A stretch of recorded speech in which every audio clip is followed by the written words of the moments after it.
I think that human competitions are a great tool. I can forge for 2 hours, but getting a pen in your hand and writing for 2.5 hours is a task. For me, a big thing is flagging up change of posture, change of shoeing behaviour, and change of structure to the anatomy. We trim all the time, so a change of structure at the heels. I think some of those other signs that you might see on hind feet particularly would be toe dragging, because that indicates a loss of flexion through the limb. I've got different dressage clients that I shoe their horses with different sections. Welcome to the Lockdown Farriers Learning Podcast, the Farrier education platform covering all the knowledge, skills and behaviours needed for the modern farrier.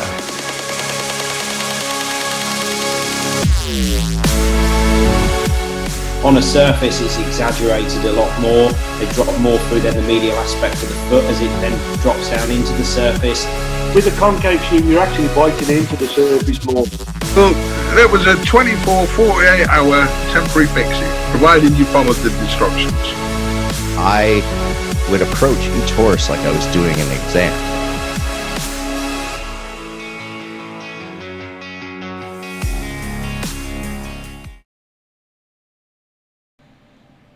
Episode 19.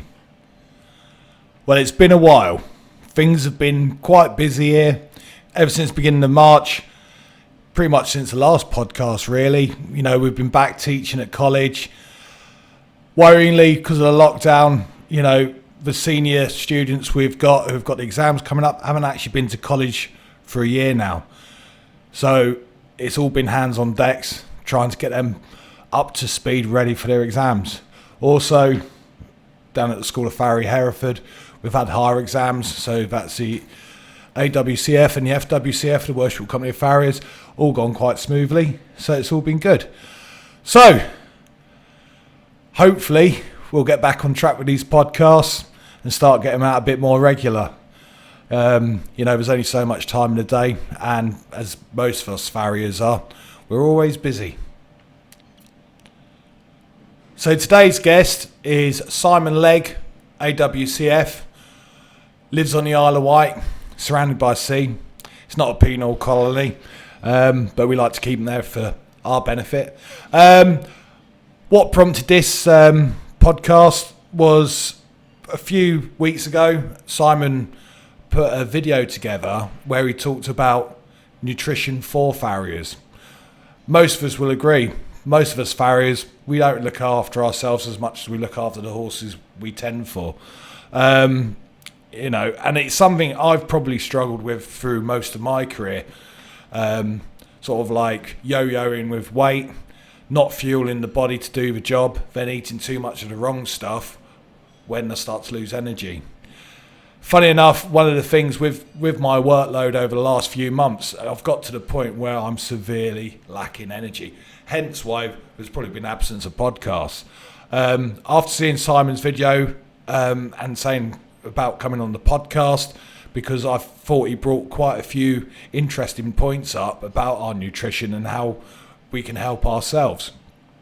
And again, in conversation with him, talked about my own dietary needs and got in with the program, got some protein shakes off him. You know, he's not here to sell a product, he's here to try and help educate us. But the products he sells has, in a space of 2 weeks, made a massive difference to my own energy levels. So, take it away, Simon.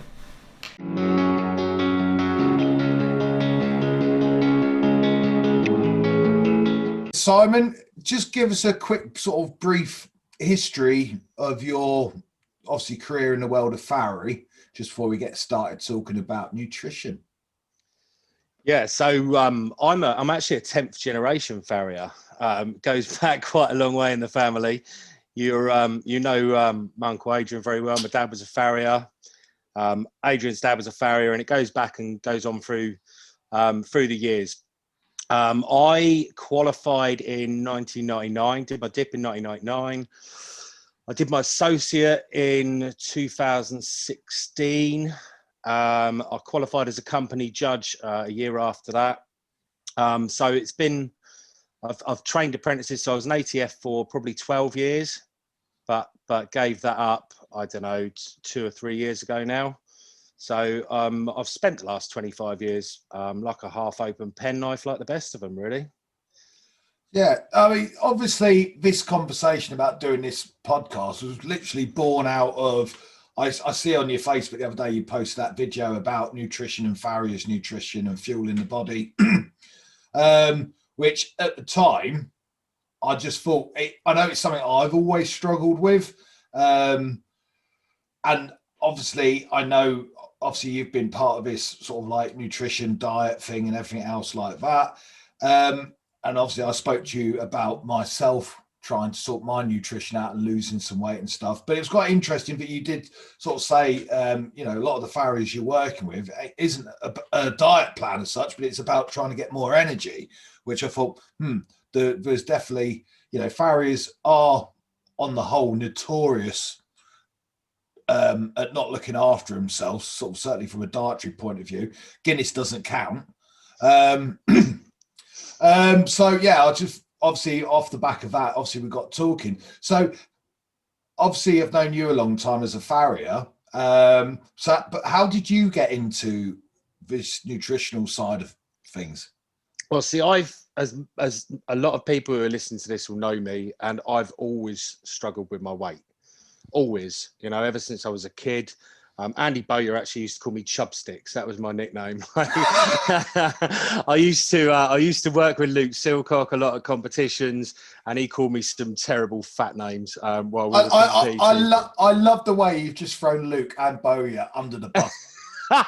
You know, yeah, that's name dropping in the best possible way. I know.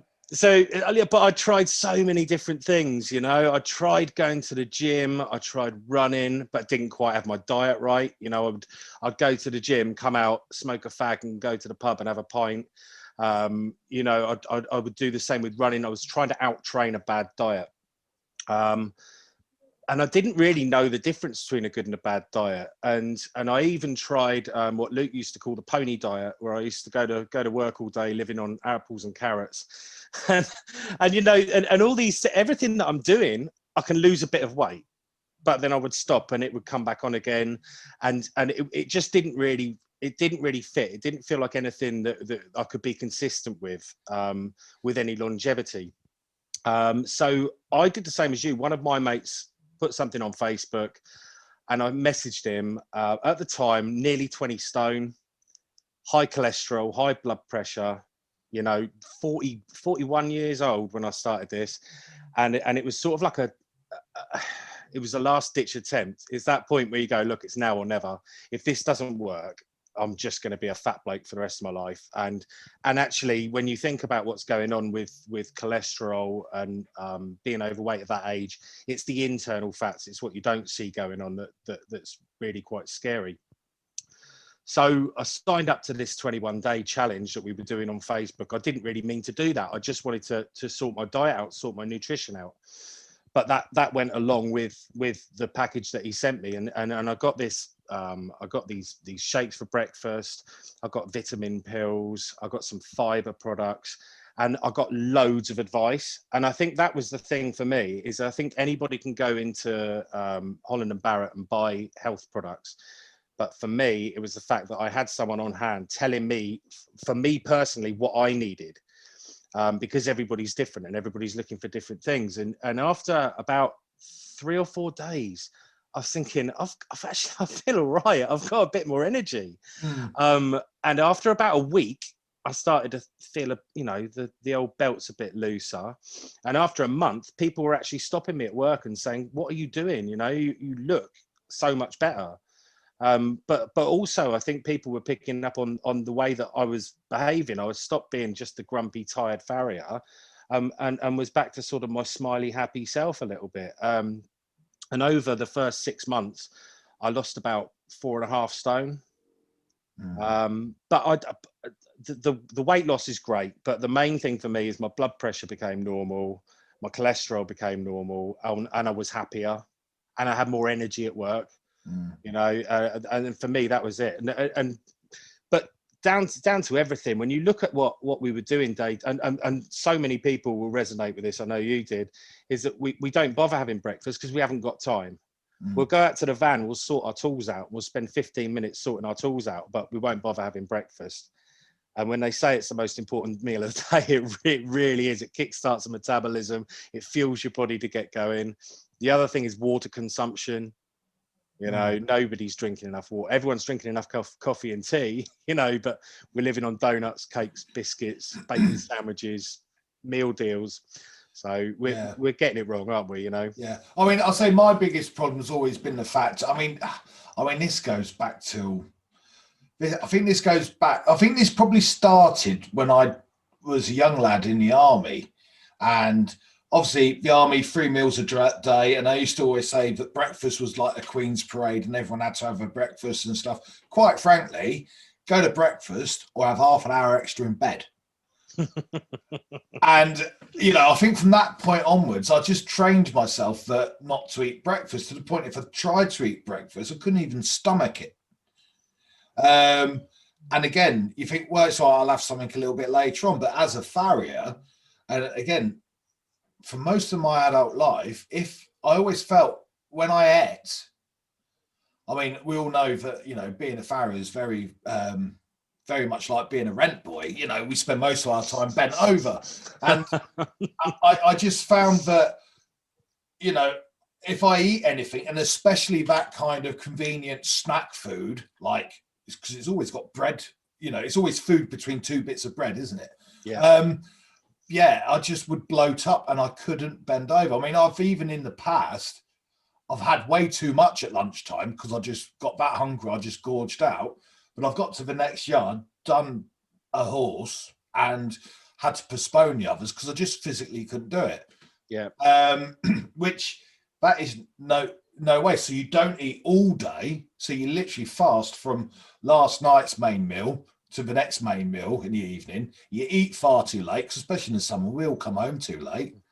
And we think that we can just keep ourselves going by intravenous dripping Red Bull into us, you know. Caffeine and alcohol, unfortunately. Yeah. You know, because it's a stressful job, and you know, we all have a lot of stress. It's, you know, you say you work for yourself, but you don't, do you? Work for all your customers. So you've got lots of bosses, and they've got no problem with hassling you all times of the day, telling you how they're not happy with you, haven't they? No, exactly. and of course, I mean, I remember as a young lad going around with farriers, and you know, every yard you went to in the morning, there was a bacon sandwich on offer, and every yard in the afternoon was tea and cake. I mean, it doesn't happen so much now because, I don't know, maybe we're charging them too much. Or maybe if we charged them more, they'd respect us enough to try and give us more food. That's a completely another debate, isn't it? Well, exactly.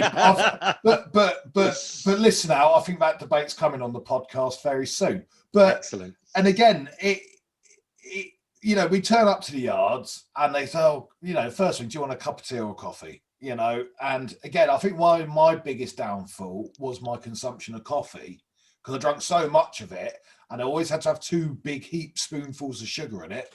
You know, I mean, apart from rolling up a £20 note and doing lines of sugar, I don't think I could have got any more into my body system.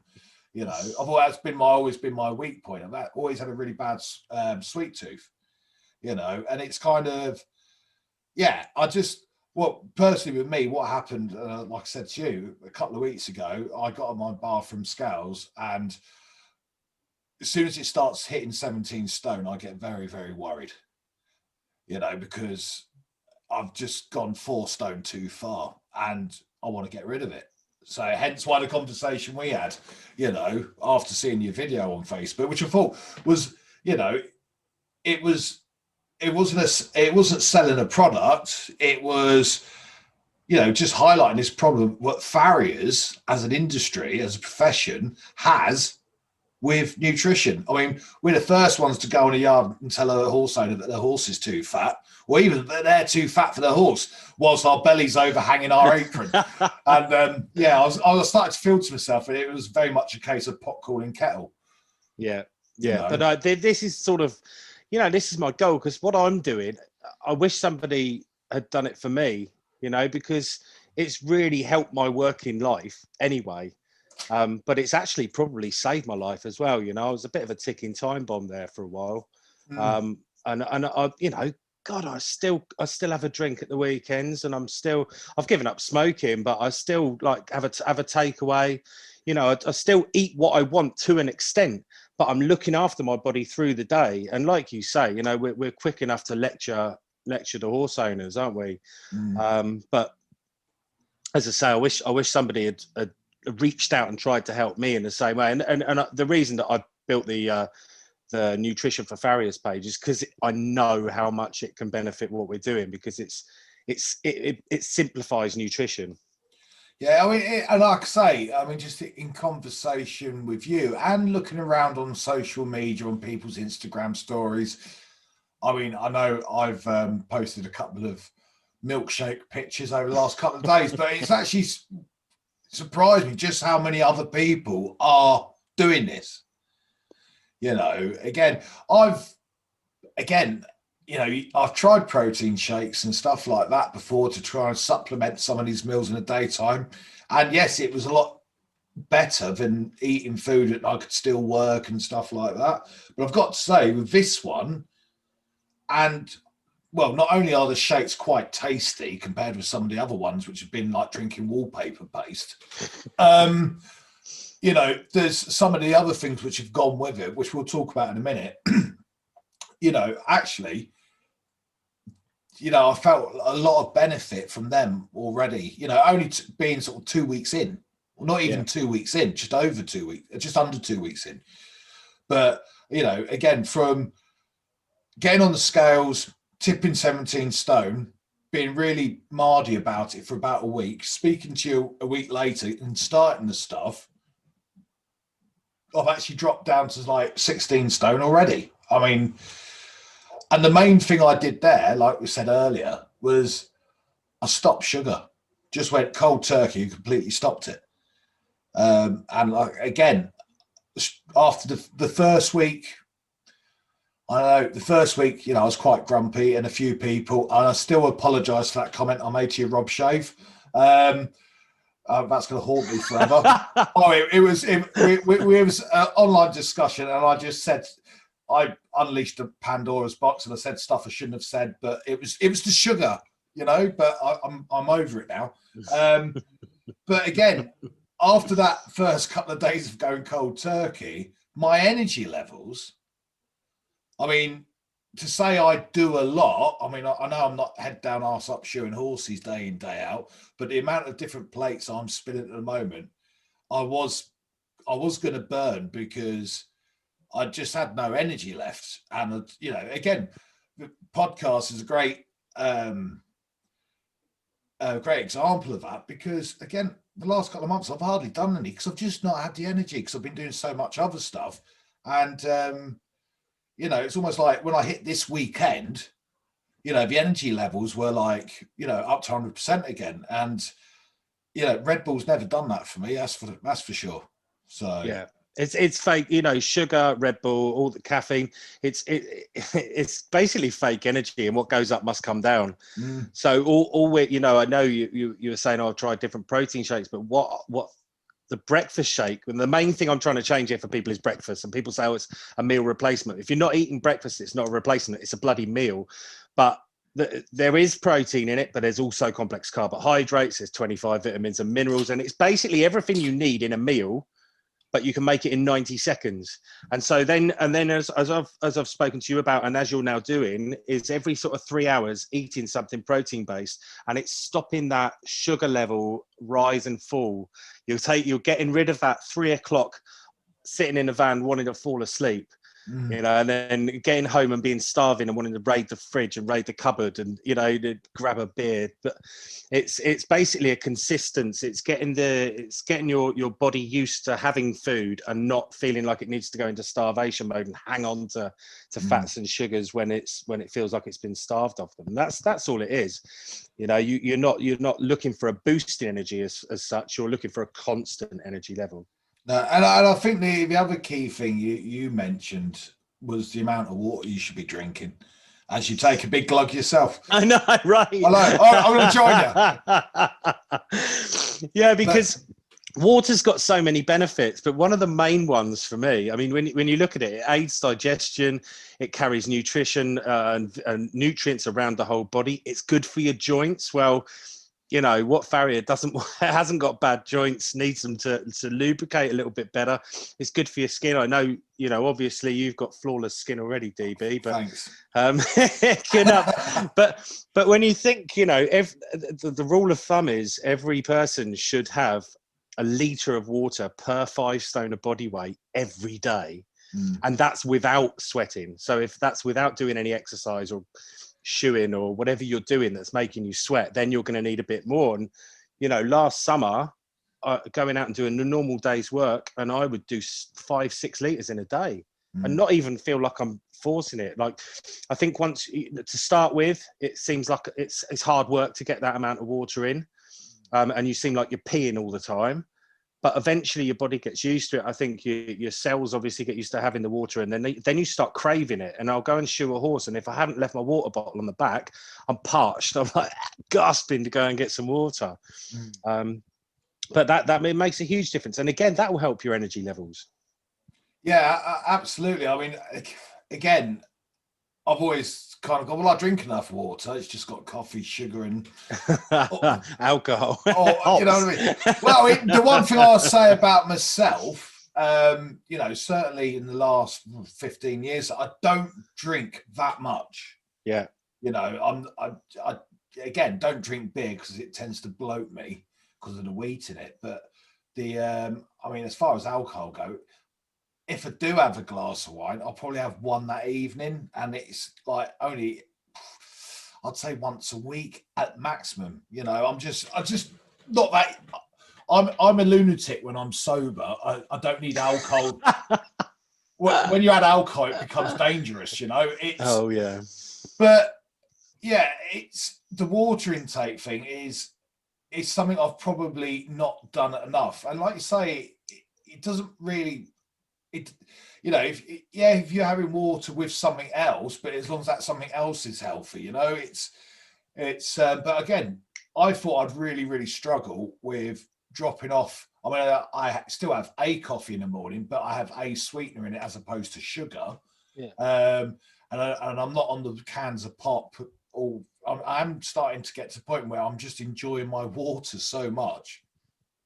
Yeah, I am just craving that now, like you said. But I think anything in moderation is fine, you know. And I always say I help a lot of people out. I help quite a few farriers out, but I help like a lot of people out in general. And I always say we're looking for progress and not perfection here, because if you try and be perfect, you are never going to keep this up. Because the first time you give in and have a fish and chips, or the first time you give in and go to the pub and have 2 pints, you go, well, that's it, I'm done now. And what we want is that consistency. We want the longevity here. You know, this is a lifetime health choice rather than a quick diet. You know, so I you know, if you have your coffees, have a coffee, have 2 coffees, but have it in the back of your head. You need to be having that water as well. You know, and you don't want to be overdoing it. And the same with the beers, really. You know, crikey, we've had so long that we couldn't go to the pub with our mates now that the chance to go to the pub with your mates, you're going to take it. I certainly did on Sunday, you know, and it was fantastic. But Monday, you know, back on a mission. Yeah, exactly. So, I mean, obviously you've got quite a few farriers on the shakes. Did they all approach you wanting to lose weight, or was this just for a lack of energy? Or it's a bit of a mixed bag, really, to be fair. The majority tend to look at it because of my own personal product result. The majority are looking to shift a bit of timber. But when you start talking about energy levels, and that's normally word of mouth, that's normally like you turn around to somebody that you work with and say, oh, crikey, I've been doing this for a couple of weeks. Christ, my energy's better. That straight away, who doesn't want more energy? So, oh, really? What are you doing? You know, and then, oh, well, it's my mate Simon, you know, give him a ring. And that's how it's worked. Yeah. I say, just thinking with the new health kick and everything, does this mean the next time there's a Farriers Foundation bike ride, you're actually going to take part? Are you going to are you still going to drive around with a stash of energy bars helping yourself? Well, first of all, I don't know if I'm ready to be a Lycra terrorist yet. No, no one's that. But also, since my a lot of you will know I had a really nasty fall last year on my mountain bike, and still haven't got the nerve to get back on the bike yet. But never say never, you know. No. Yeah, it's yeah. I mean, and again, that's the other thing with me. This winter, it's been a long, horrible winter. And because it's been locked down as well, and you can't travel to, so I've not. I say last weekend, was it last weekend? Yeah, it was the first time I've been out on my bike all winter. I mean, how much biking I used to do, and it's just been, you know. And again, part of that's because it's winter and who wants to get muddy. But the other thing was just no energy. You know, it was a horrible trough to be in. And to be as motivated as I feel that I've been over the last 12 months, I'm surprised I've managed to do what I've done because there's just been no energy. Yeah. And again, I'm not doing any sort of like mega sort of fitness workout or anything silly like that at the moment. I'm just having the shake in the morning, drinking plenty of water all day. When I do drink a coffee, I just put a sweetener in it now as opposed to lots of sugar. And again, when it comes to eating a main meal, you know, I am being, you know, I'm not going for your carby pasta, chips, potatoes, all that kind of stuff, which none of that stuff ever sit very well with me anyway. So not only do I feel better just because I'm not eating it, I'm just, it really reaping the benefits. And I don't think I've actually changed that much. I don't feel like I've deprived myself of anything like most diets normally make you feel. Yeah. Which is good. And healthy snacking's a big thing. You know, people think snacking's bad. Snacking's good. You need to try and be eating every 3 hours, but more protein-based snacks rather than, you know, sugary, carby snacks that we tend to go for. And apart from anything else, that's going to keep your energy like going a bit longer. It's going to keep you going a bit longer than that spike of sugar or carbs. But I mean, with that as well, it's like, you know, you go into any garage nowadays and they've got those very protein bars and stuff like that, which is great. But at nearly £3 for a bar of chocolate, you know, I was kind of hoping there would be a plastic toy inside or something. You know, it's like, you know, at least with a Kinder Surprise egg, you get a little plastic toy. But no, it turns out it's just a bar of extra protein in it. I love that. You know. Well, I suppose in one respect, it's guilt-free chocolate, I suppose. So. Yeah. I mean, those peanut bars taste like Snickers anyway, don't they? And I mean, I'll chop them up and bake them and make biscuits out of them and all sorts. So yeah. So obviously, if anyone wants to get hold of you to discuss, you know, maybe making a plan, because obviously when I spoke to you, you know, you took a lot of information from me about how I live my daily life, and you know, you came up with a sort of better plan, which again wasn't that, you know, it was very easy to do. So if anyone wants to get in touch with you, what's the best way to get in touch with you? Just find me on Facebook. It's normally the best way. Cool, brilliant, excellent. Well, thank you very much for chatting. I know it's been quite short and swift, but you know, hopefully some people may have got something out of this and actually looked at themselves. You know, with some guy, you know, there's always those annoying people out there who can eat what the hell they like and they're just still bouncing off the walls and they never get an ounce of fat on them. And, super annoying. Yeah, lucky people. Well done. Damn you and your fast metabolism. You know, exactly. You know, but, you know, and some people have lived their life like that and then they hit a certain age and it's sort of, you know, I can remember when I was at an age where I could just eat until I was sick every day and I was still skinny. Yeah. But, you know, things change, don't they? We get old. You know, I feel like an old chronic laminitic pony now, really. Where all I've got to do is look at lush grass and my hooves start to slough. But yeah, it's obviously been quite interesting. I hope some people, you know, who do feel that they might, you know, be struggling with energy or with their dietary requirements, I hope they do get in touch, because, you know, I've you know, there's been lots of fads and stuff out there in the past, but, you know, I've definitely, you know, I'm always a very skeptical person about these things anyway, but, you know, 2 weeks in, I'm definitely feeling the benefit. So, you know, I think, to be fair, if you've got your head screwed on right, everybody's going to be skeptical. I was, you know, there's so many things out there that look like this, but this is actually the #1 nutrition company in the world. You know, they work with a lot of top class athletes. We've got a huge sports range. They've been going for 40 years now. You know, I hate using the word diet, because a diet insinuates it starts and it finishes. This is more a lifestyle change, you know. Well, the thing was, you know, without going on about money, when I looked at the price of the package I got, and I thought, first of all, oh, that's a lot of money for a protein shake. But actually, when you weigh it out with all the other bits and bobs as well, but when you actually weigh out just how many breakfasties are contained within that pack, if you think of going to McDonald's and getting a breakfast every morning, you're going to get a lot more breakfast out of that pack for half the amount of money. 100%. And you won't get any nutrition out of your McDonald's breakfast.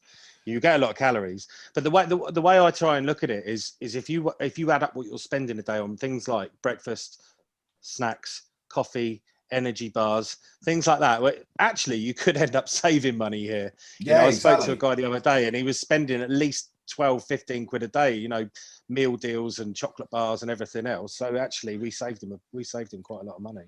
Well, I mean, I used to, well, and it's the little things. So I used to, if I woke up in the morning and the sugar jar was empty, then there's no sugar in the cupboard, I used to actually go into a blind panic. And I don't have to worry about running out of sugar in our house anymore, which is amazing. Bonus. Yeah, exactly. You know, but yeah, brilliant. Well, thanks for joining us, Simon. And I hope some people do get in touch with you, because it is a, you know, and again, I'm not one of these sort of like converted sort of like preaching types, but, you know, for something so easy, it's made such a big difference, you know. So yeah, no, it's been an absolute pleasure. Thanks for having me on. Cheers, mate.